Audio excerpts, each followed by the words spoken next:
मैं पीयूष रंजन आप लोगों का एग्ज़ाम फोबिया में फिर से स्वागत करता हूं। आज हम लोग बिहार एसटीटी का टेस्ट 2 जो हुआ है उसका हम लोग क्वेश्चन डिस्कशन करने वाले हैं। सबसे पहले हम लोग हिस्ट्री का करेंगे, फिर उसके बाद पॉलिटी का करेंगे। जितना जो सब्जेक्ट बचा हुआ है धीरे धीरे सारे का करेंगे, ठीक है। आप लोग को करना क्या है, एक कॉपी कलम लेके बैठना है। मेरे द्वारा जो बात बताई जाएगी उसको कॉपी में नोट करना है, ठीक है। अब देखिए, जैसा कि आज हम लोग का आंदोलन होने वाला है, मैं जाऊँगा आंदोलन में शामिल होऊंगा, देखता हूँ क्या होता है। लेकिन आप लोग अपने आप को आंकिए, सोचिए अपने आप से, क्या एग्ज़ाम सही में फेयर ढंग से हुआ था। खासकर मैं अपने बारे में बता रहा हूँ।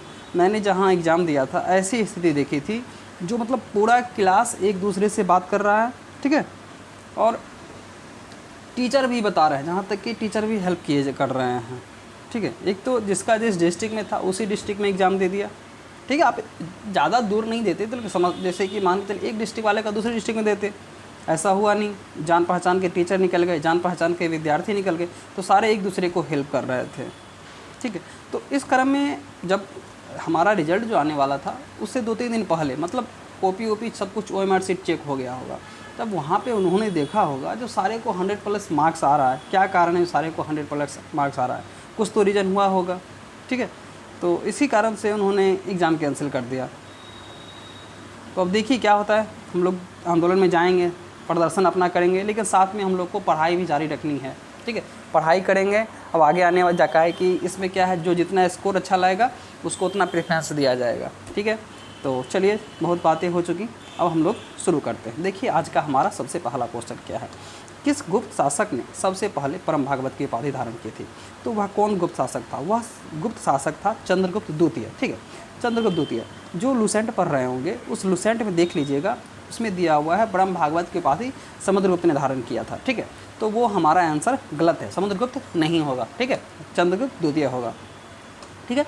चंद्रगुप्त द्वितीय ने आपको सकारी की भी उपाधि धारण की थी। सकारी की उपाधि क्यों धारण की थी, इसने शकों को पराजित किया था, और शक को जब पराजित किया था तो इसने उसके उपलक्ष्य में चांदी के सिक्के चलवाए थे, ठीक है, चांदी के सिक्के चलवाए थे, ठीक है। चंद्रगुप्त द्वितीय ने आपको देवगुप्त की भी उपाधि धारण की थी। चंद्रगुप्त ने आपको देवगुप्त की भी उपाधि, मतलब चंद्रगुप्त को देवगुप्त भी कहा जाता है, ठीक है। और चंद्रगुप्त द्वितीय को आपको शक विजेता भी कहा जाता है, ठीक है। अब देखिए चंद्रगुप्त प्रथम कौन थे, तो चंद्रगुप्त प्रथम ने आपको महाराजा धीराज की उपाधि धारण की थी, और इन्होंने गुप्त संवत का शुरुआत की थी, गुप्त संवत की शुरुआत की थी, ठीक है। अब देखिए जैसे कि इसमें समुद्रगुप्त है, तो समुद्रगुप्त को आपको प्राचीन भारत का नेपोलियन कहा जाता है। समुद्रगुप्त को आपको प्राचीन भारत का नेपोलियन कहा जाता है, ठीक है। तो हम लोग देखते हैं अगला क्वेश्चन हमारा क्या है, जिसके ग्रंथ से चंद्रगुप्त मौर्य का विशिष्ट रूप से वर्णन हुआ है। मतलब किसके ग्रंथ में चंद्रगुप्त मौर्य के बारे में चर्चा की गई है। देखिए तो वह ग्रंथ है आपको विशाखादत्त। कौन सा है, विशाखादत्त। इस पुस्तक में चंद्रगुप्त को नंदराज का पुत्र का माना गया है, ठीक है।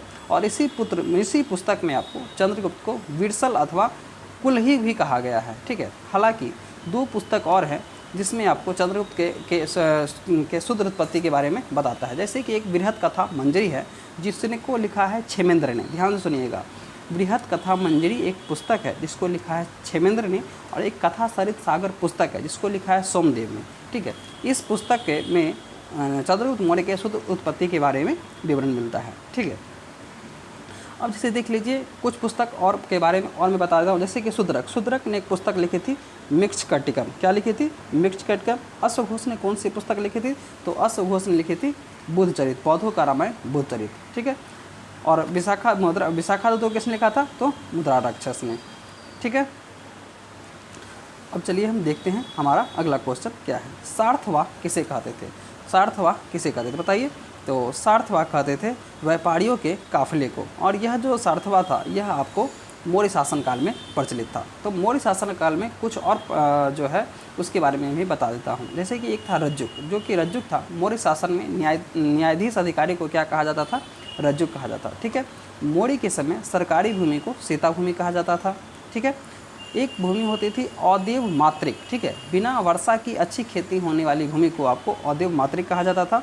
रूपा जीवा, स्वतंत्र वेश्यावृत्ति अपनाने वाले को आपको रूपा जीवा कहा जाता था, ठीक है।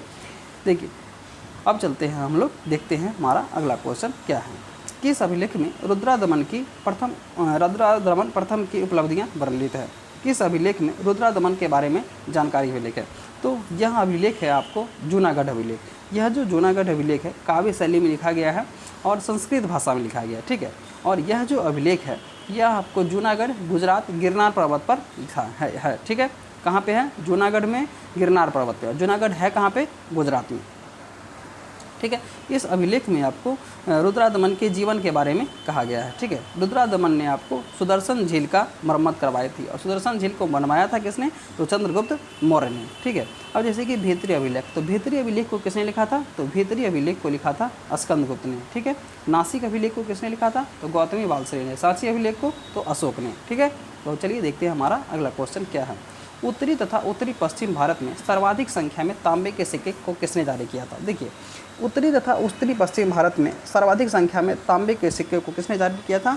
तो वे थे कुषाण। कौन थे? कुषाण, ठीक है। और कौन कुषाण शासक ने तांबे के सिक्के जारी किए थे? तो कुजल कटफिसस ने, ठीक है। हालांकि आपको सबसे पहले स्वर्ण सिक्के भी कुषाणों ने ही जारी किए थे। किसने जारी किए थे? कुषाणों ने। तो किस कुषाण शासक ने जारी किए थे? तो वह थे कनिष्क के पिता भीम कुडफिसस। भीम कुडफिसस ने आपको स्वर्ण सिक्के जारी किए थे और कुजल कटफिसस ने आपको तांबे के सिक्के जारी किए थे, ठीक है। कुषाण के सिक्कों पर आपको बुध का जो है चित्र मिल जाएगा, ठीक है।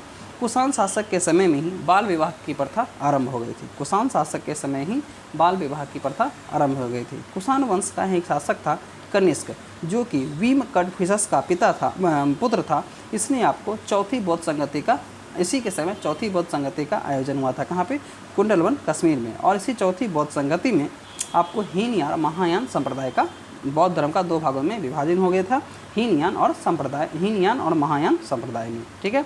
तो अब चलिए देखते हैं हमारा अगला क्वेश्चन क्या है। कला की गंधार शैली किसके समय फली फूली? जो कला की गंधार शैली है यह आपको कुषाणों के समय फली फूली। गंधार शैली क्या होती थी? तो हिंद तथा यूनानी के मिश्रण को आपको गंधार शैली कहा जाता था, ठीक है। इस शैली को हम लोग यूनानी बौद्ध शैली, इंडो ग्रीक शैली या ग्रीको रोमन शैली के नाम से भी जानते हैं, ठीक है। तो चलिए हम देखते हैं हमारा अगला क्वेश्चन क्या है। प्रयाग प्रशस्ति किसके सैन्य अभियान के बारे में जानकारी देता है? तो प्रयाग प्रशस्ति किसके सैन्य अभियान के बारे में? तो समुद्रगुप्त के बारे में जानकारी देता है। प्रयाग प्रशस्ति अभिलेख को किसने लिखा था? तो समुद्रगुप्त का दरबारी कवि था हरिसेन। इसने आपको संस्कृत भाषा में, किस भाषा में? संस्कृत भाषा में इस अभिलेख की रचना की थी, ठीक है। तो चलिए हम लोग देखते हैं हमारा अगला क्वेश्चन क्या है। सांख्य दर्शन प्रतिपादित क्या है? तो सांख्य दर्शन को किसने लिखा है? बताइए। सांख्य दर्शन को लिखा है कपिल ने, ठीक है। और इस सांख्य दर्शन ही सबसे पुराना दर्शन है और इसमें 25 दर्शन है, ठीक है, जिसमें प्रकृति पहला तत्व है, ठीक है। और जैन धर्म ने सांख्य दर्शन से ही कुछ तत्वों को स्वीकारा है, ठीक है। अब देखिए गौतम ने कौन सा लिखा है? तो न्याय दर्शन का प्रतिपादक कौन था? गौतम, ठीक है। जैमिनी, पूर्व मीमांसा दर्शन का कौन था? जैमिनी, ठीक है। पतंजलि कौन से दर्शन के थे? योग दर्शन के थे, ठीक है। जैमिनी पूर्व मीमांसा, ठीक है। एक था उत्तर मीमांसा दर्शन जिसका था वादरायण। कौन थे? वादरायण। और एक था वैशेषिक दर्शन जिसके थे कनाद या उलूक, ठीक है। चलिए देखते हैं हम लोग अगला क्वेश्चन क्या है। प्रच्छन्न बौद्ध किसे कहा जाता है? तो प्रच्छन्न बौद्ध जो है आपको शंकराचार्य को कहा जाता है। इन्होंने बौद्धों का प्रभाव समाप्त करने के लिए भक्ति आंदोलन की शुरुआत 6वीं या 7वीं शताब्दी में शुरू की थी, ठीक है। शंकराचार्य ने आपको अद्वैतवाद दर्शन का भी शुरुआत की थी। जब शंकराचार्य ने अद्वैतवाद का शुरुआत की तो दक्षिण में 4 मतों की स्थापना की गई। पहला था श्री संप्रदाय जिसके थे रामानुजाचार्य और इन्होंने विशिष्टाद्वैतवाद की स्थापना की, ठीक है। दूसरा था ब्रह्म संप्रदाय जिन्होंने माधवाचार्य की स्थापना की और इनका मत था द्वैतवाद, ठीक है। तीसरा है आपको रुद्र संप्रदाय जिसके थे विष्णु स्वामी और इन्होंने शुद्ध द्वैतवाद की स्थापना की। चौथा था संकादिक संप्रदाय जिन्होंने निम्बकाचार्य ने स्थापना की थी और इनके मत का नाम था द्वैताद्वैतवाद, ठीक है। तो इसका आंसर हमारा क्या हो जाएगा? शंकराचार्य, ठीक है। चलिए देखते हैं अगला क्वेश्चन क्या है। खजुराहो का कंदरिया महादेव मंदिर किसने बनवाया था? इसके पिछले वीडियो मैंने आपको इसके बारे में डिटेल बता दिया है। देखिए खजुराहो का मंदिर बनाया था चंदेल शासक विद्याधर ने, ठीक है। और खजुराहो के कंदरिया महादेव मंदिर को ही बनाया है चंदेल शासक को। खजुराहो का जो ये मंदिर है यह आपको भगवान भोले बाबा की सवारी नंदी जो है उसका प्रतीक है। और जस्ट इस नंदी के खजुराहो मंदिर के जस्ट सामने आपको कंदरिया महादेव मंदिर भी है, ठीक है। चलिए देखते हैं हम लोग अगला क्वेश्चन क्या है। कुशल ग्रामीण प्रशासन के लिए प्रसिद्ध राजवंश कौन सा था? देखिए मैं जो आपको क्वेश्चन दूंगा, जैसे कि मैं आज जो वीडियो डिस्कशन कर रहा हूँ उसी में से मैं कल कोई क्वेश्चन उठा के दे दूंगा। इससे आप लोग का भी मेमोरी रिवाइज हो जाएगा जो हम लोगों ने कल पढ़ा था ये कि नहीं, ठीक है। तो इसके लिए मैं क्या करता हूँ, जो मैं डिस्कशन करता हूँ उसका भी 1-2 क्वेश्चन मैं इसमें दे देता हूँ। ठीक है, तो चलिए हम लोग देखते हैं अगला क्वेश्चन क्या है। कुशल ग्रामीण प्रशासन के लिए प्रसिद्ध राजवंश कौन था? तो कुशल ग्रामीण प्रशासन के लिए प्रसिद्ध राजवंश कौन था? तो वह राजवंश था चोल साम्राज्य। कौन सा था? चोल साम्राज्य। अब देखिए चोल साम्राज्य के बारे में हम लोग कुछ बातों को जान लेते हैं। चोल साम्राज्य की स्थापना किसने की थी? विजयालय ने। ठीक है, और यही विजयालय है जिसने आपको नरकेसरी की स्थापना की थी। ठीक है, चोलों के स्वतंत्र राज्य की स्थापना किसने की थी? आदित्य प्रथम ने। किसने की थी? आदित्य प्रथम ने स्वतंत्र राज्य की स्थापना। और चोलों का सर्वाधिक विस्तार किसके समय हुआ? राजेंद्र प्रथम ने। और राजेंद्र प्रथम ने आपको प्रकेसरी की उपाधि धारण की थी। ठीक है, चोल जो है आपको नौसेना शक्ति के लिए भी प्रसिद्ध थी। चोल जो है आपको नौसेना शक्ति के लिए भी प्रसिद्ध थी। चोल की ग्राम सभा की जानकारी आपको उत्तर मेरुड़ अभिलेख से मिलती है। चोल की ग्राम सभा की जानकारी आपको उत्तर मेरुड़ अभिलेख से मिलती है। चोलों की राजधानी के बारे में आप लोग सुन लीजिए। चोलों की पहली राजधानी थी उदययूर, उसके बाद तंजौर, उसके बाद गंगैकोंड, उसके बाद चोलपुरम और उसके बाद कांची। ठीक है, ये आप लोग से पूछा जा सकता है जो चोलों की राजधानी को क्रम को सजाइए। जिसकी सबसे पहले हमारा हो जाएगा उदययूर, उसके बाद तंजौर, उसके बाद गंगैकोंड, उसके बाद चोलपुरम और उसके बाद कांची। ठीक है, तो चलिए हम देखते हैं हमारा अगला क्वेश्चन क्या है। निम्नलिखित राजवंशों में किसका उल्लेख संगम साहित्य में नहीं है? देखिए चेर का है, चोल का है, पांड्य का है, लेकिन कदंब का नहीं है। देखिए पांड्य वंशों के समय ही पांड्य जो है, ये जो पांड्य जो है, पांड्य शासकों के समय ही आपको जो है ये संगम साहित्य का आयोजन हुआ था। पांड्य शासकों के समय ही आपको संगम शासकों का आयोजन हुआ था और 3 जगह इसका हुआ था। कहाँ पे हुआ था? 3 जगह हुआ था। देखिए पहला हुआ था ये मदुरई में। ठीक है, और इसके अध्यक्ष कौन थे? अगस्त्य। पहला हुआ था मदुरई में और इसके अध्यक्ष कौन थे? अगस्त्य। दूसरा हुआ था कपाटपुरम में, इसके अध्यक्ष थे अगस्त्य भी, इसी के भी अध्यक्ष कौन थे? अगस्त्य थे। और इसी कपाटपुरम जो सम्मेलन का आयोजन हुआ था, इसी सम्मेलन में आपको तमिल व्याकरण तोलकप्पियाम की रचना की थी और इसकी जो रचना की थी तोलकप्पियार ने की थी। ध्यान सुनिएगा, तोलकप्पियाम तमिल व्याकरण से संबंधित पुस्तक है और इस व्याकरण की रचना किसने की थी? तोलकप्पियार ने। ठीक है, तीसरा जो संगति हुआ था इसका मदुरई में हुआ था और इसके अध्यक्ष थे नकरीर। ठीक है, संगम साहित्य से एक और पुस्तक है शिल्पादिकरम। ठीक है, ध्यान सुनिएगा, संगम साहित्य से एक और पुस्तक है, उस पुस्तक का नाम है शिल्पादिकरम और इसके लेखक कौन थे? इलंगो थे। ठीक है, तो चलिए हम लोग चलते हैं अगले क्वेश्चन की ओर। कुमार संभव महाकाव्य किसने लिखा था? देखिए कुमार संभव महाकाव्य को आपको किसने लिखा था बताइए? तो इसको लिखा था कालिदास ने। ठीक है, एक चीज़ आप लोग को और बता दें, बिल्कुल ही अलग है। कालिदास का जिक्र आपको एक अभिलेख में मिलता है, वह अभिलेख का नाम है एहोल अभिलेख और इस एहोल अभिलेख को किसने लिखा है? रवि कीर्ति ने लिखा। इसकी रचना किसने की है? रवि कीर्ति ने। तो कालिदास के बारे में जानकारी किस अभिलेख में मिलती है? एहोल अभिलेख में। ठीक है, और एहोल अभिलेख को किसने लिखा है? रवि कीर्ति ने लिखा है। ठीक है, चलिए हम देखते हैं कालिदास के कुछ पुस्तक के बारे में और जान लेते हैं। देखिए कालिदास ने एक पुस्तक अभिज्ञान शाकुंतलम लिखा है। ठीक है, यूरोपीय भाषा में भी इस पुस्तक का अनुवाद किया गया है और यह जो अभिज्ञान शाकुंतलम पुस्तक है, इस पुस्तक में राजा दुष्यंत और शकुंतला की प्रेम कहानी है। ठीक है, कालिदास ने एक दूसरी पुस्तक लिखी मेघदूत। ठीक है, फिर उसके बाद लिखा मालविका अग्निमित्रम। यह पुस्तक आपको नाटक के रूप में लिखा गया है। मालविका अग्निमित्रम नाटक के बारे में लिखा है। ठीक है, और एक और इन्होंने रघुवंशम और ऋतु संहारम इस पुस्तक की भी रचना की है। ठीक है, वानभट्ट ने कौन सी पुस्तक लिखी? हर्षचरित और रत्नावली। ठीक है, वानभट्ट ने हर्षचरित और कादम्बरी। ठीक है, वानभट्ट ने हर्षचरित और कादम्बरी। चंद्रवरदाई ने कौन सी पुस्तक लिखी? पृथ्वीराज रासो। चंद्रवरदाई ने कौन सी पुस्तक लिखी? पृथ्वीराज रासो। लेकिन यहाँ पे आप लोग सावधान हो जाइए, जब आपसे पूछे पृथ्वीराज विजय पुस्तक की रचना किसने की थी? तो जैनक ने की थी। पृथ्वीराज विजय पुस्तक की रचना किसने की थी? तो जैनक ने की थी। ठीक है, तो चलिए हम लोग देखते हैं हमारा अगला क्वेश्चन क्या है। निम्नलिखित में से कौन सा शासक पृथ्वीराज चौहान के नाम से प्रसिद्ध है? यह जो पृथ्वीराज चौहान के नाम से प्रसिद्ध है, यह अजमेर का शासक था। तो वह कौन सा शासक था? पृथ्वीराज तृतीय। कौन था? पृथ्वीराज तृतीय। ठीक है, चलिए देखते हैं हमारा अगला क्वेश्चन क्या है। ताम्रपत्र लेख दर्शाते हैं कि प्राचीन काल में बिहार के राजाओं का संपर्क किससे था। देखिए ताम्रपत्र कौन सा यह लेख दर्शाता है जो प्राचीन काल, तो जावा सुमात्रा से दिखाता है। तो प्राचीन काल में बिहार के राजाओं का संपर्क जावा या सुमात्रा से था। यहीं का जावा सुमात्रा का एक शासक था शैलेंद्र वंशी बालपुत्र देव। इसने देवपाल से अनुरोध किया था कि बौद्ध विहार बनाने के लिए इसको 5 गांव जमीन में दान दिया था। ठीक है, तो चलिए हम लोग देखते हैं हमारा अगला क्वेश्चन क्या है। विक्रमशिला नामक प्राचीन विश्वविद्यालय की स्थापना बंगाल के किस शासक ने की थी। तो विक्रमशिला नामक प्राचीन विश्वविद्यालय की जो स्थापना की थी किसने की थी, धर्मपाल ने। ठीक है, विक्रमशिला की स्थापना किसने की थी, धर्मपाल ने। ठीक है, और जब आपसे पूछे उदंतपुरी विश्वविद्यालय की स्थापना किसने की थी, उदंतपुरी विश्वविद्यालय की, तो गोपाल ने। ठीक है, उदंतपुरी विश्वविद्यालय की स्थापना की थी किसने की थी, तो गोपाल ने। ठीक है, तो चलिए हम लोग देखते हैं हमारा अगला क्वेश्चन क्या है। कश्मीर का अकबर नाम से प्रसिद्ध सुल्तान कौन था। कश्मीर का अकबर नाम से प्रसिद्ध सुल्तान कौन था, तो सैतु सुल्तान जैनुल आबादीन। यह जो था आपको कश्मीर के अकबर के नाम से प्रसिद्ध था। भारतीय उपमहाद्वीप में कृषि के प्राचीनतम साक्ष्य कहाँ से प्राप्त हुए।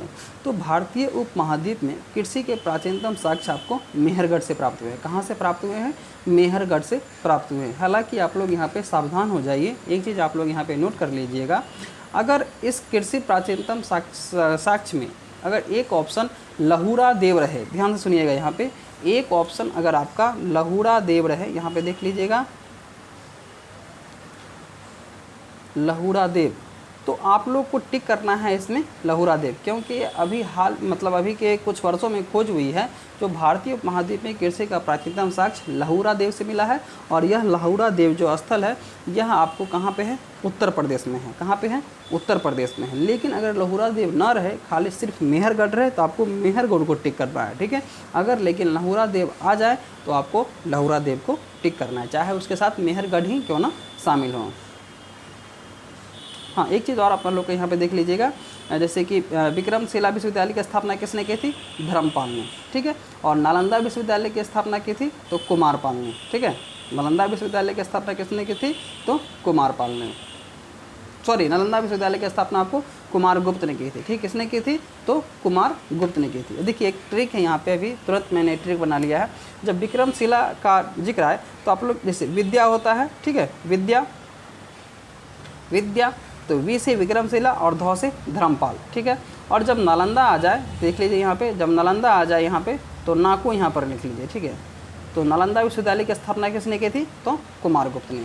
ठीक है, आइए समझ में। उदंतपुरी विश्वविद्यालय की स्थापना किसने की थी, तो गोपाल ने। ठीक है, और गोपाल ही एक ऐसा शासक था पाल वंश का, यह जो था आपको प्रत्येक मतलब इसको निर्वाचन के द्वारा राजा चुना गया था। किसके द्वारा, निर्वाचन के राजा चुना गया था। और ये जो सब शासक है किसका है, पाल वंश के शासक है। और पाल वंश की राजधानी कहाँ थी, तो पाल वंश की राजधानी कहाँ थी, आपको मुंगेर थी। कहाँ पर थी, मुंगेर थी। ठीक है, कश्मीर का अकबर जानते ही हैं, सुल्तान जैनुल आबादीन।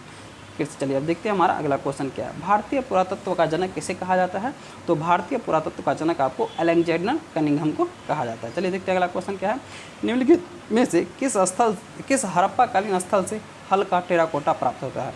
देखिए, जब हड़प्पाकालीन या सिंधुकालीन, दोनों एक ही हैं। ये जो हड़प्पाकालीन और सिंधुकालीन है, दोनों एक ही हैं। तो देखिए, हल का टेराकोटा आपको हरियाणा के बनावली से मिलता है। हरियाणा के बनावली से मिलता है। ठीक है, और ये बनावली ज़िला है कहाँ, तो यह आपको रंगोई नदी के किनारे है। और इस बनावली ज़िला की खोज किसने की थी, तो रविंद्र सिंह विशिष्ट ने की थी। ठीक है, किसने की थी, रविंद्र सिंह विशिष्ट ने की थी। हड़प्पा सभ्यता या सिंधु सभ्यता अर्ध ऐतिहासिक सभ्यता है। ठीक है, मतलब लेखन कला खोजी जा चुकी है लेकिन अभी तक पढ़ी नहीं जा सकी है। ठीक है, हड़प्पा संस्कृति या सिंधु सभ्यता के बारे में हमको बहुत जानना है, तो उसके लिए पुरातत्व खुदाई होती है। इसके लिए क्या होता है, खुदाई होती है। उसके बारे से हम लोग को हड़प्पा संस्कृति के बारे में जानकारी मिलती है। ठीक है, हड़प्पा यहाँ के निवासियों के बारे में जानने के लिए मोहर सबसे अधिक मिला है। मोहर जो है सबसे अधिक मिला है। और हड़प्पा संस्कृति से ही आपको चांदी का भी उपलब्ध का साक्ष्य, हड़प्पा संस्कृति या सिंधु सभ्यता से ही आपको चांदी की उपलब्धि का साक्ष्य मिलता है। हड़प्पा सभ्यता की खोज किसने की थी, तो दयाराम साहनी और माधवस्वरूप वत्स ने की थी। ठीक है, किसने दयाराम साहनी और माधवस्वरूप वत्स ने। ठीक है, हड़प्पा संस्कृति से जो मोहर मिली है आपको, उस मोहर पे हाथी का चित्रण है, गेंडा का है, बाघ का है, हिरन का है और भेड़ का है, लेकिन सिर्फ आपको उसमें गाय का जिक्र नहीं है। गाय का जो है चित्रण नहीं किया गया। किस किस का है? हाथी का है, गेंडा का है, बाघ का है, हिरन का है, ये सब का है, लेकिन आपको गाय का नहीं है। चलो ठीक है, देखते हैं अगला क्वेश्चन क्या है। ऋग्वेद का कौन सा मंडल पूर्णतया सोम को समर्पित है? ऋग्वेद का कौन सा मंडल पूर्णतया सोम को समर्पित है? बताइए। देखिए, यह जो सोम को जो समर्पित मंडल है, यह जो है 9वां मंडल जो है आपको सोम को समर्पित है। सोम क्या होता है? एक पेय रस होता है, ठीक है। एक जो यह होता है सोम जो होता है पेय पदार्थ होता है, ठीक है। कुछ इसके ऋग्वेद के और मंडल के बारे में हम लोग जान लेते हैं। जैसे कि ऋग्वेद का तीसरा मंडल है जो कि सूर्य देवता समर्पित को सूर्य देवता सावित्री को समर्पित गायत्री मंत्र है, ठीक है। और इस गायत्री मंत्र की रचना किसने की थी? विश्वामित्र ने की थी। किसने की थी? विश्वामित्र ने की थी। ऋग्वेद के आपको 10वें मंडल से पुरुष सूत्र के बारे में जानकारी मिलती है और इस 10वें मंडल में ही शूद्र विषय के बारे में भी आपको जानकारी मिल जाती है। देखिए, ऋग्वेद के बारे में कुछ हम लोग बातों को जान लेते हैं। ऋग्वेद में आपको टोटल 1028 सूत्र हैं और इसमें टोटल 10,552 ऋचाएँ हैं, ठीक है। और ऋग्वेद को जो पढ़ता है उसको क्या कहा जाता है? होत्रु कहा जाता है। क्या कहता है? होत्रु कहा जाता है। ऋग्वेद में सिर्फ आपको स्रोत और प्रार्थनाएं शामिल हैं, ठीक है। ऋग्वेद में 2 ब्राह्मण का जिक्र है, एक है ऐतरेयी और एक है कौशिकी, ठीक है। कौन कौन से हैं? ऐतरेयी और कौशिकी, ठीक है। ऋग्वेद में आपको इंद्र के लिए 250 और अग्नि के लिए 200 ऋचाओं की रचना की गई है। ऋग्वेद में टोटल आपको अगर देखा जाए तो 21 नदियों का वर्णन किया है, जिसमें यमुना का 3 बार, गंगा का 1 बार और सर्वाधिक बार उल्लेख किसका किया गया है? सिंधु नदी का। किसका किया गया है? सिंधु नदी को। और इस ऋग्वेद में ही सिंधु नदी को आपको क्या कहा जाता है? हिरनयनी। ध्यान सुनिएगा, ऋग्वेद में ही सिंधु नदी को क्या कहा जाता है? हिरनयनी, ठीक है। क्या कहा जाता है? हिरनयनी, ठीक है। ऋग्वेद में सर्वाधिक पवित्र नदी आपको सरस्वती को कहा गया है। किसको कहा गया है? ऋग्वेद में सर्वाधिक पवित्र नदी सरस्वती को कहा गया है, ठीक है। और सरस्वती को आपको माते तमा, देवी तमा या नदी तमा के नाम से भी जाना जाता है, ठीक है। चलिए देखते हैं हमारा अगला क्वेश्चन क्या है। आरंभिक वैदिक साहित्य में सर्वाधिक वर्णित नदी कौन सा है? बता दिया हूँ मैं। आरंभिक वैदिक साहित्य में सर्वाधिक वर्णित नदी सिंधु है और सर्वाधिक मतलब महत्वपूर्ण नदी थी सिंधु नदी। इसी कारण से इस सिंधु नदी को क्या कहा जाता था? हिरनयनी, ठीक है। गंगा का उल्लेख कितना बार है? 1 बार है। सरस्वती को आपको पवित्र नदी कहा गया है, ठीक है। पवित्र नदी सरस्वती को कहा गया है, इसी कारण से सरस्वती को आपको माते तमा, देवी तमा और नदी तमा भी कहा गया है। पुराणों का अध्ययन करने वाला प्रथम मुसलमान कौन था? तो पुराणों का अध्ययन करने वाला प्रथम मुसलमान कौन था? अल-बरूनी था। कौन था? अल-बरूनी। यह जो है आपको 973 ईस्वी में भारत आया था और यह आपको खीवा का रहने वाला था और इसने अरबी भाषा में तहकीक हिंद की रचना की थी। किस भाषा में? अरबी भाषा में तहकीक हिंद की रचना की थी। देखते हैं अगला क्वेश्चन क्या है। महमूद गौरी ने जयचंद्र को किस युद्ध में पराजित किया था?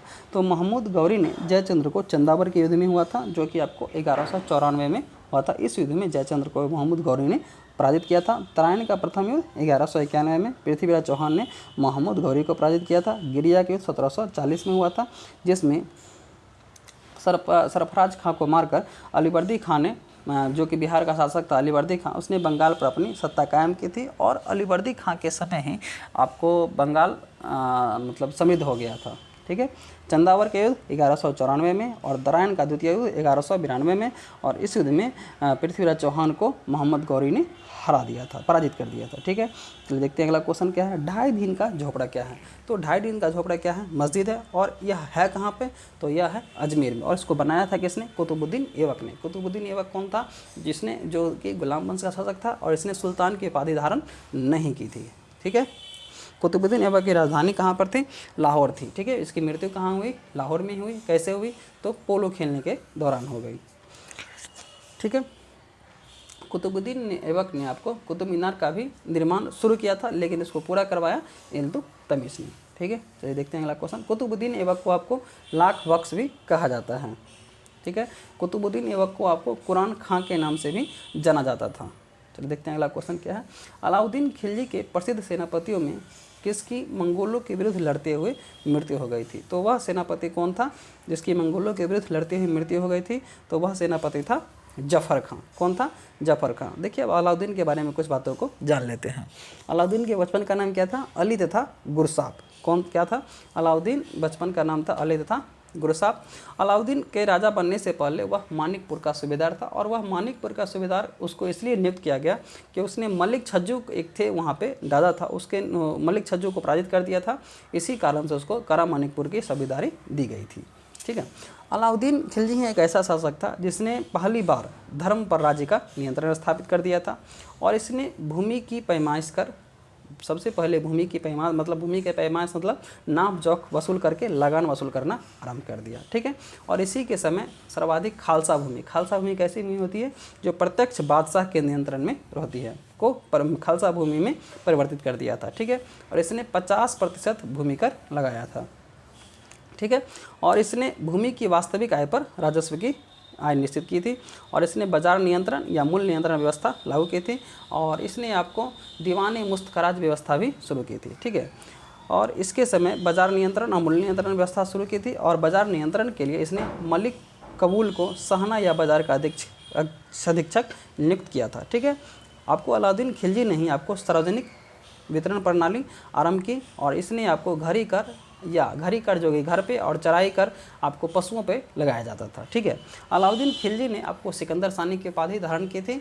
अलाउद्दीन खिलजी एक दूसरा धर्म भी चलाना चाहता था, लेकिन अपने मित्र अलाउल मुल्क के कहने पर इसने उस विचार को त्याग दिया। ठीक है। अलाउद्दीन ने देवगिरी पर आक्रमण किया था, तो उस समय देवगिरी का शासक रामचंद्र देव था। ठीक है। और इसने अलाउद्दीन ने देवगिरी के शासक रामचंद्र देव को राय रायन की भी उपाधि दी थी। ठीक है। तो चलिए हम लोग देखते हैं हमारा अगला क्वेश्चन क्या है। निम्नलिखित में से किस सुल्तान ने बेरोजगारों को रोजगार दिलवाया? तो क्या कौन सा सुल्तान था? तो वह सुल्तान था फिरोज शाह तुगलक। फिरोज शाह तुगलक ने सिर्फ बेरोजगारों को रोजगार ही नहीं दिलवाया, इसने आपको दीवाने खैरात की स्थापना की, दासों की देखभाल के लिए। ठीक है। दीवाने बंदगान की स्थापना की, दीवाने इसहाक पेंशन विभाग की स्थापना की, और फिरोज शाह तुगलक ने ही आपको लोक निर्माण विभाग की भी स्थापना की थी। ठीक है। और फिरोज शाह तुगलक के समय में ही आपको सिंचाई कर लगाया गया, जो कि 1/10 भाग था, और फिर सिंचाई कर को हक ए सर्व नाम से कहा जाता था। ठीक है। फिरोज शाह तुगलक ने 24 कष्टदायक करों को समाप्त कर सिर्फ 4 कर लगाए। ठीक है। फिरोज शाह तुगलक ही एक ऐसा शासक था जिसने ब्राह्मणों पर सबसे पहली बार जजिया कर लगाया था। हालांकि ब्राह्मणों पर जजिया कर नहीं लगता था, लेकिन फिरोज शाह तुगलक एक ऐसा पहला शासक था जिसने ब्राह्मणों पर भी जजिया कर लगाया था। ठीक है। चलिए देखते हैं अगला क्वेश्चन कौन सा है। आगरा शहर की स्थापना किस सुल्तान ने की थी? तो आगरा शहर की स्थापना सिकंदर लोदी ने की थी।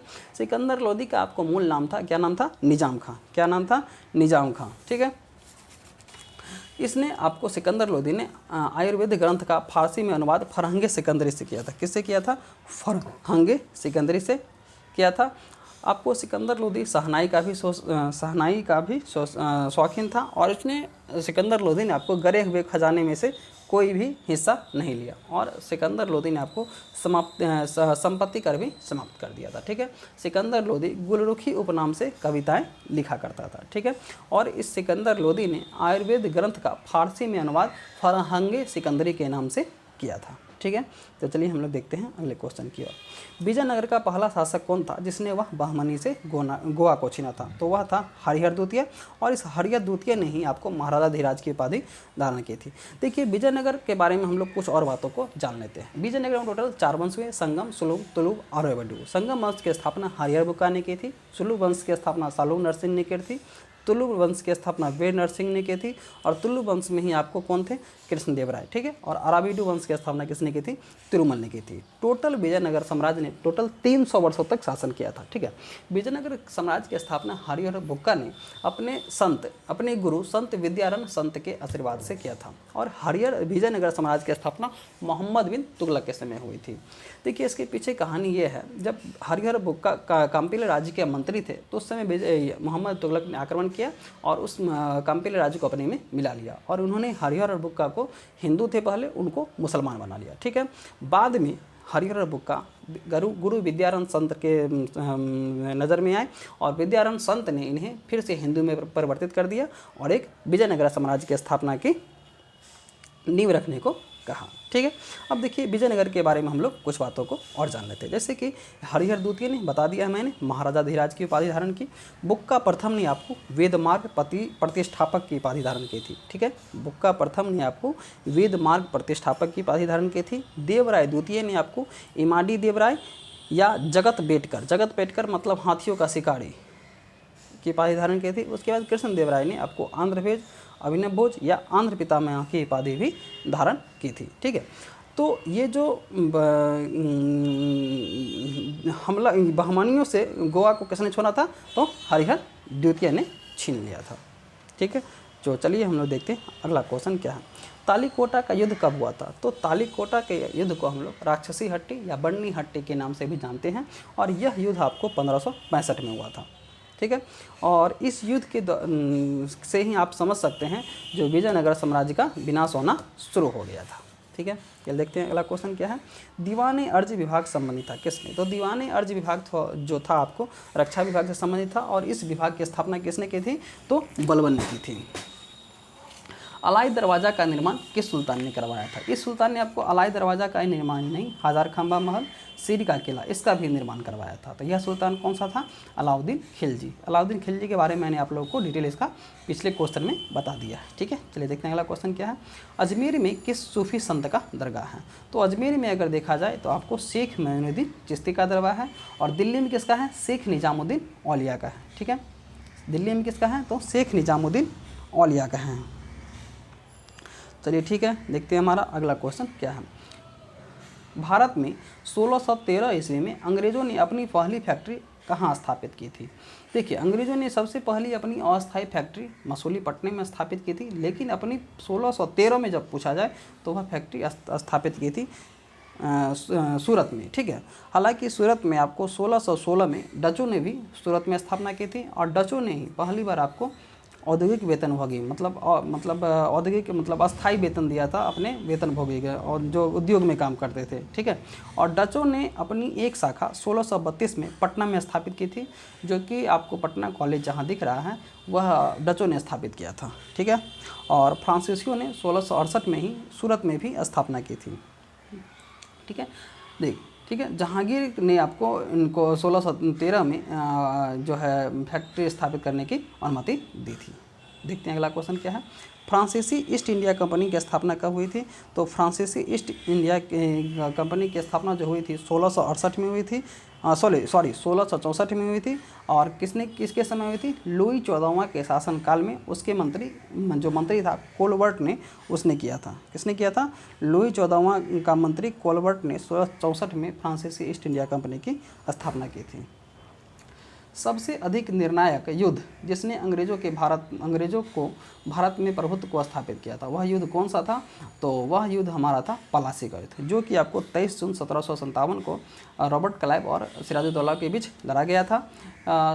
सिराजुद्दौला को धोखा दे दिया था किसने, मीर जाफ़र। ठीक है, राय दुर्लभ और एक कोई और था, क्या नाम था, हाँ यार लतीफ़। इनके धोखा देने के कारण सिराजुद्दौला की हार हो गई थी। ठीक है, और इस युद्ध के बाद लगभग आप कह सकते हैं कुछ हद तक आपको पलासी के युद्ध के बाद जो है अंग्रेज़ों का भारत में प्रभुत्व स्थापित हो गया। लेकिन अगर पूछा जाए वास्तविक रूप से अंग्रेज़ों का भारत में प्रभुत्व कब स्थापित हो गया था, तो वह था हमारा कौन सा युद्ध, बक्सर का युद्ध। कौन सा युद्ध था, बक्सर का युद्ध, जो कि आपको 1764 में हुआ था। ठीक है, वांडीवास का युद्ध किसके बीच हुआ था, तो वांडीवास का युद्ध हुआ था 1760 में, और यह वांडीवास का युद्ध हुआ था अंग्रेज़ों और फ्रांसीसियों के बीच।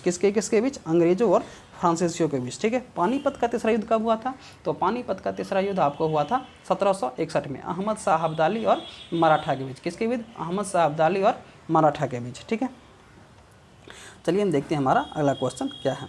सम्राट शाह आलम द्वितीय ने ईस्ट इंडिया कंपनी को बंगाल, बिहार तथा उड़ीसा के दीवानी कब प्रदान की थी, तो 12 अगस्त 1765 को सम्राट शाह आलम द्वितीय ने इसको दे दी थी। चलिए देखते हैं अगला क्वेश्चन क्या है। सहायक संधि को स्वीकार करने वाला पहला शासक कौन था, तो सहायक संधि को स्वीकार करने वाला पहला शासक कौन था, बताइए। सहायक संधि को स्वीकार करने वाला आपको पहला शासक कौन था, एक मिनट रुक जाइए। हाँ, सहायक संधि को स्वीकार करने वाला पहला शासक कौन था, तो वह था हैदराबाद का निजाम।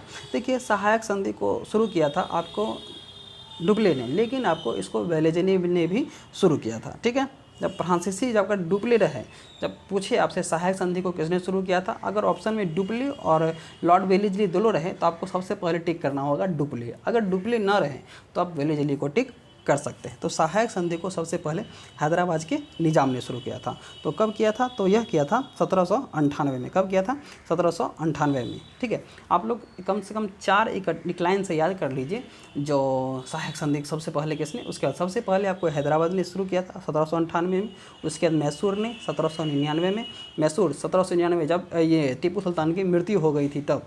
ठीक है, और उसके बाद तंजौर ने भी 1799 में, और उसके बाद किसने, अवध ने आपको 1801 में। ठीक है, अवध का संस्थापक कौन था, तो सहाउद्दौला खां था। ठीक है, चलिए देखते हैं हमारा अगला क्वेश्चन कौन है। बिहार में परमानेंट सेटलमेंट लागू करने का क्या निर्णय था।